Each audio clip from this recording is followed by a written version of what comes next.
So let's talk about two neighbors in the heart of Europe, Germany and the Netherlands. Both are incredibly wealthy, right? But they had these fundamentally different ideas about what an economy is even for. We're going to break down this tale of two economies. If you've ever traveled between the two, you know exactly what I'm talking about. They just feel different. Germany has this incredible energy. It's fast, it's super productive, almost intense. And then you cross the border into the Netherlands, and everything just feels calmer, more stable, really comfortable. You can literally feel the shift in the air. And that, of course, brings up the big question. Between these two powerhouse nations with their totally distinct vibes, which one is actually doing better?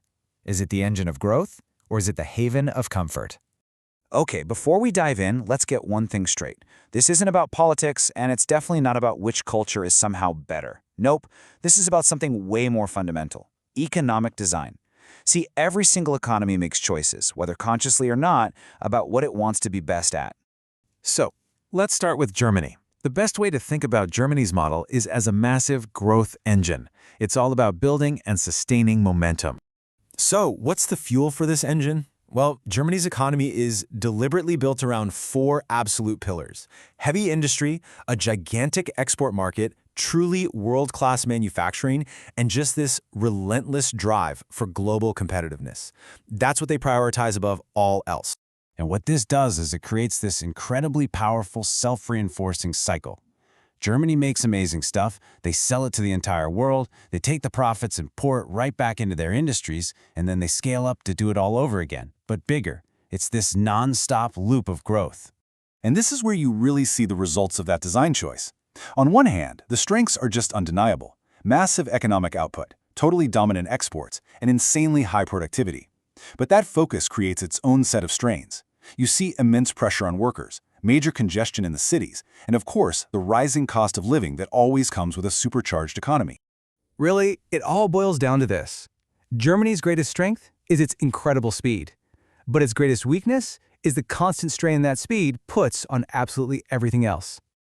All right, now let's completely switch gears and look at a different approach.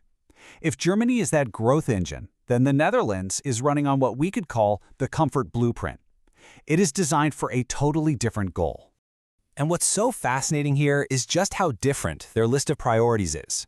The Netherlands is optimized for things like meticulous urban planning, really high-quality public services, a serious emphasis on work-life balance, and just impeccable infrastructure. The focus is on the quality of life within the system.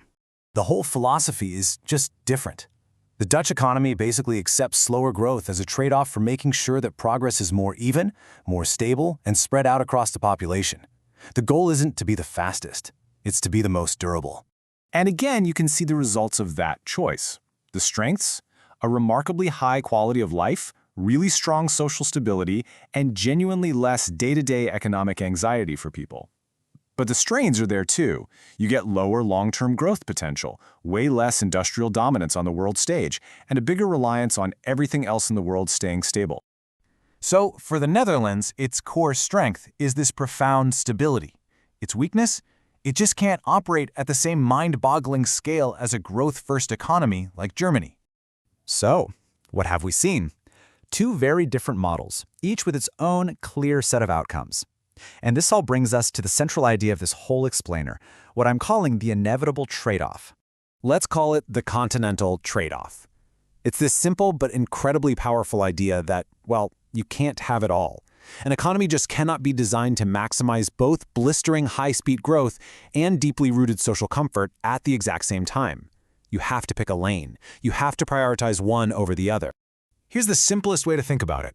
Growth, that creates national power. It expands a country's options for the future. Comfort, on the other hand, creates social resilience. It reduces risk for everyone inside the system. They're both super valuable, right? But they fundamentally pull in opposite directions. So, knowing that this trade-off is real, how do we think about the future? Which one of these choices is the right one to make? Well, here's the thing. The answer totally depends on what kind of world you think we're living in and where we're headed. In a stable, predictable world, you know what? The growth model probably wins. Germany is built for that kind of fierce competition. But in an unstable, chaotic world, the comfort model is protective. The Netherlands is built for continuity, for weathering the storm. At the end of the day, Germany and the Netherlands didn't make a right or a wrong choice. They just made a different choice. It was a choice based on different national values and different visions for what a successful country even looks like. One chose speed, and the other chose stability. You could say it like this. Growth is what builds empires and projects power onto the world stage. But comfort is what builds durable, resilient societies that can last. And the real question for all of us is, which one of those is going to be more valuable in the century to come?